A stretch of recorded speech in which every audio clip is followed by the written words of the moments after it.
नमस्कार मंडळी, मी साहिल आणि आज तुम्हाला पुन्हा एकदा मी घेऊन जाणार आहे एका खास प्रवासाला बँगलोरच्या ऐतिहासिक आणि स्वादिष्ट अनुभवांमध्ये। या सफरीमध्ये आपण बँगलोरच्या राजवाड्यांपासून ते अप्रतिम खाद्यपदार्थांपर्यंत सर्व काही एक्सप्लोअर करू। चला तर मग सुरुवात करूयात आणखीन एका खास व्लॉगची।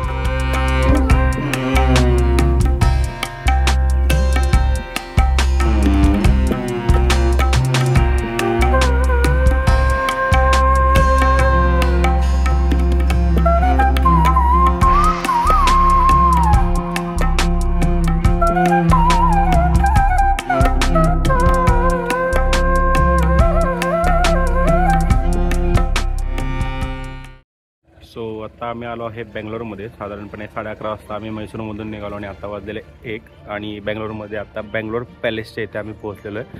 आम्ही पुढे जाणार आहे आदियोगी, बेंगलोरच्या जवळच एक 60 किलोमीटर अंतरावरती आलो आदियोगी स्टॅच्यू बनवलेले। सो आम्ही तिथे जाणार आहे पुढे। सो मध्ये थोडा वेळ होता म्हणून आम्ही आता पोहोचलो आहे बेंगलोर पॅलेसच्या इथे। या बाजूला बेंगलोर पॅलेस आहे।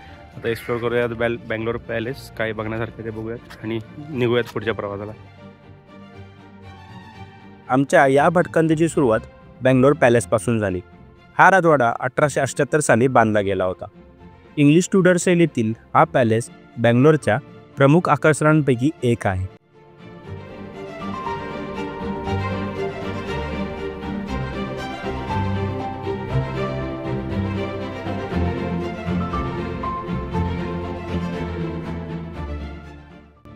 दुर्दैवाने पॅलेसच्या आत फोटो आणि व्हिडिओसाठी मोबाईल वापरण्यास बंदी असल्यामुळे खूप काही शूट करता आलं नाही, पण बाहेर आल्यावर मला जाणवलं की हा पॅलेस खरोखरच राजेशाही वैभवाचा आदर्श नमुना आहे।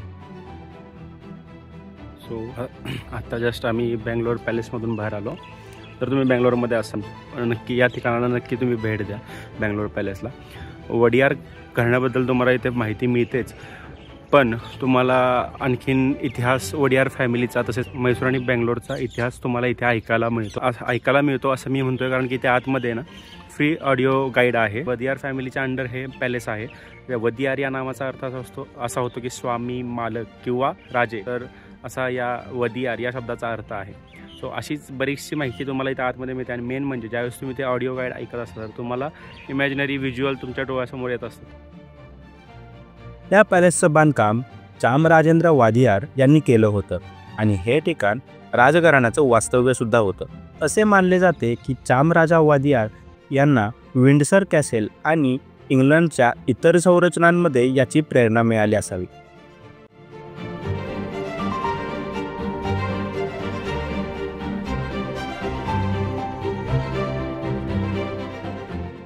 राजवाड्या शेजारी असलेले मैदानही तितकेच मनमोहक आहेत।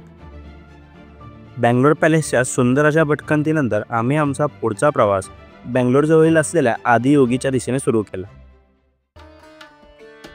बेंगलोरपासून सुमारे 70 किलोमीटर अंतरावरती असलेलं हे ठिकाण आणि येथून दिसणारा निसर्ग सुद्धा खूप सुंदर आहे। इथे असलेली मूर्ती ही आदियोगी यांना समर्पित आहे, ज्यांना प्रथम योगी आणि योगाचे प्रवर्तक मानले जाते।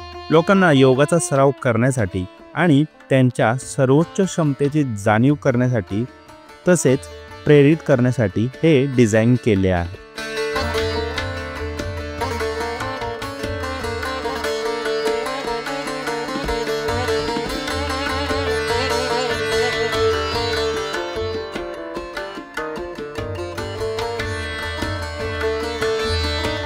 जर तुम्ही बेंगलोर फिरण्याचा विचार करत असाल तर हे ठिकाण तुमच्या यादीमध्ये नक्की ॲड करून ठेवा।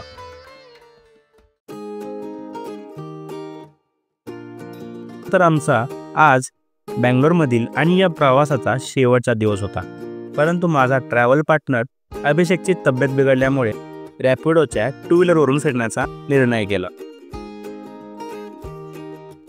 सकाळी लवकरच मी बेंगलोर फिरायला सुरुवात केली।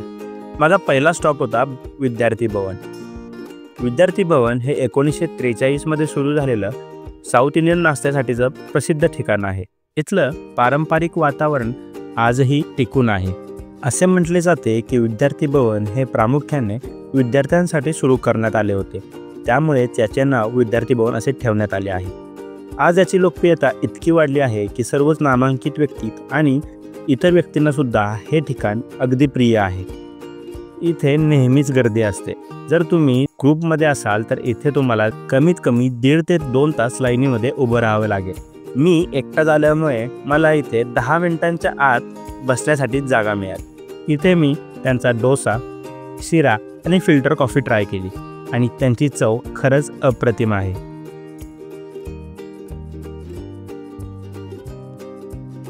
विद्यार्थी भवनच्या शेजारी असलेलं फुल मार्केट या परिसराला अजून आणखी सुंदर आणि सुगंधित करून टाकते।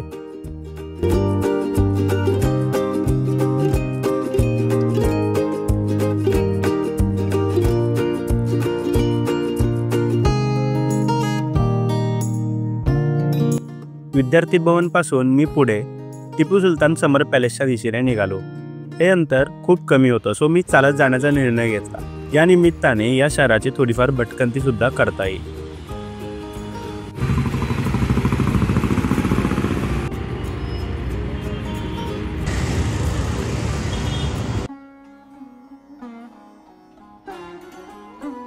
टिपू सुलतान समर पॅलेस ह्याचे बांधकाम साधारणपणे 1791 साली पूर्ण झाले। साध्या पण सुंदर लाकडी बांधकामामुळे हा पॅलेस पाहण्यासारखा आहे।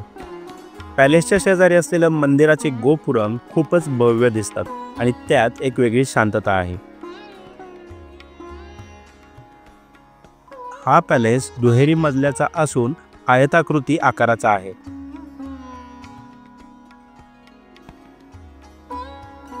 याच्या विरुद्ध दिशेला 2 लांबलचक बाल्कनी आहेत, जिथे टिपू सुलतान आणि त्याचे अधिकारी दरबारमधील कार्यवाही करत असत। तसेच इथे चेंबर्स, 4 लहान खोल्या आणि मोठे हॉल सुद्धा आहेत।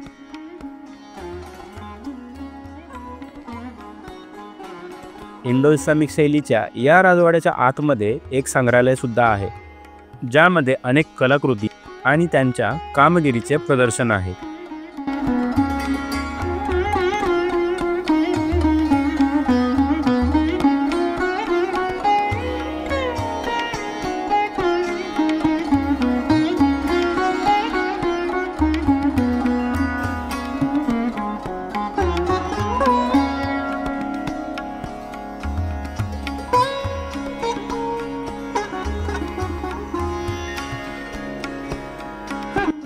या पॅलेसच्या बाजूने सुंदर हिरवीगार बाग आहे, त्यामुळे या पॅलेसच्या भोवती थंड आणि शांततापूर्ण वातावरण नेहमी अनुभवायला मिळतो।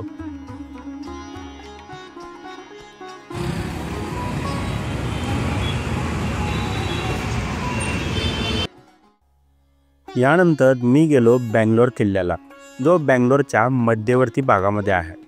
हा किल्ला 1537 साली केम्पगौडा यांनी बांधला। मूळतः मातीचा असलेला हा किल्ला नंतर दगडाचा बांधण्यात आला। आज मात्र तो अर्धवट स्थितीमध्ये आहे, पण इतिहासप्रेमींसाठी हे ठिकाण नक्कीच खास आहे। 1791 साली ब्रिटिशांनी 3 आठवड्यांचा वेढा घातल्यानंतर हा किल्ला आपल्या ताब्यामध्ये घेण्यात यश मिळवले। टिपू सुलतान आणि त्यांच्या साम्राज्यासाठी हा एक मोठा धक्का होता।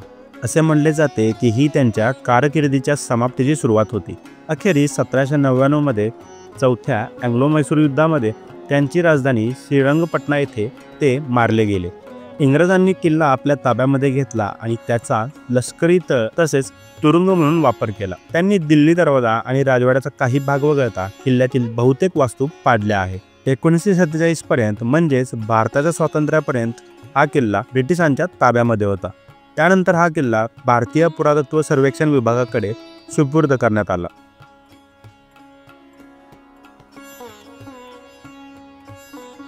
या किल्ल्याची वास्तू त्याच्या विविध बांधकामकर्त्यांच्या आणि कालखंडातील शैली तसेच तंत्रे प्रतिबिंबित करते। दिल्ली दरवाजा हे किल्ल्याचे मुख्य प्रवेशद्वार असून ते कोरीवकाम आणि शिलालेखांनी सुशोभित केलेले आहे। याला लाकडी अनुकुचीदार टोके असलेले लाकडी दरवाजा देखील आहे, ज्याचा वापर हत्तींना प्रवेश रोखण्यासाठी केला जात असे।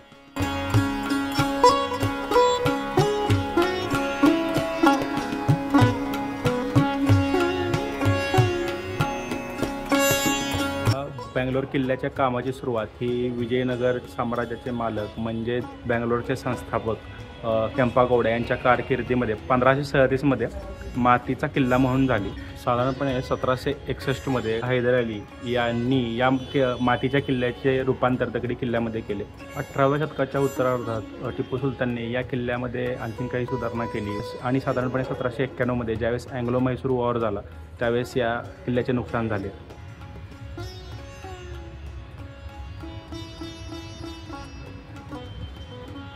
किल्ल्याची भटकंती संपली आणि मी हॉस्टेलवर जाण्याचा निर्णय घेतला.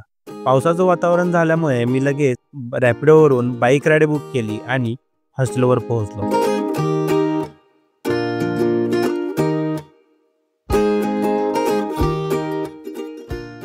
तेथून जवळच असलेल्या एका उडुपी रेस्टॉरंटमध्ये बन आणि मेदू वडा ट्राय केला. दक्षिण भारतीय पदार्थ इतके अप्रतिम असतात की कुठल्याही साध्या उडुपी हॉटेलमध्ये सुद्धा तुम्हाला समाधानच मिळते.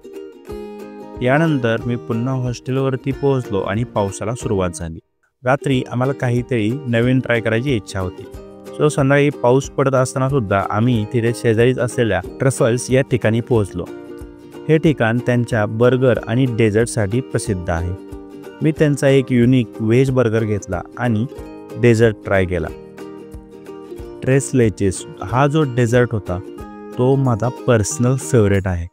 नेक्स्ट टाईम मी जेव्हा कधीही बेंगलोरला जाईन तेव्हा हा डेझर्ट नक्की ट्राय करेन, तोही ट्रफल्सचा. सो जर तुम्ही पण बेंगलोरमध्ये असाल तर नक्की ट्रफल्समध्ये त्यांचे बर्गर आणि हा ट्रेस लेचेस डेझर्ट नक्की ट्राय करा. तर मंडळी, हा बेंगलोरचा प्रवास एक सुंदर अनुभव होता. बेंगलोरमध्ये इतिहास, संस्कृती आणि स्वाद यांचं अद्वितीय मिश्रण आपल्याला पाहायला मिळतं. पुन्हा भेटूयात एका नवीन व्लॉगसोबत. Till then, bye bye, take care, नमस्कार.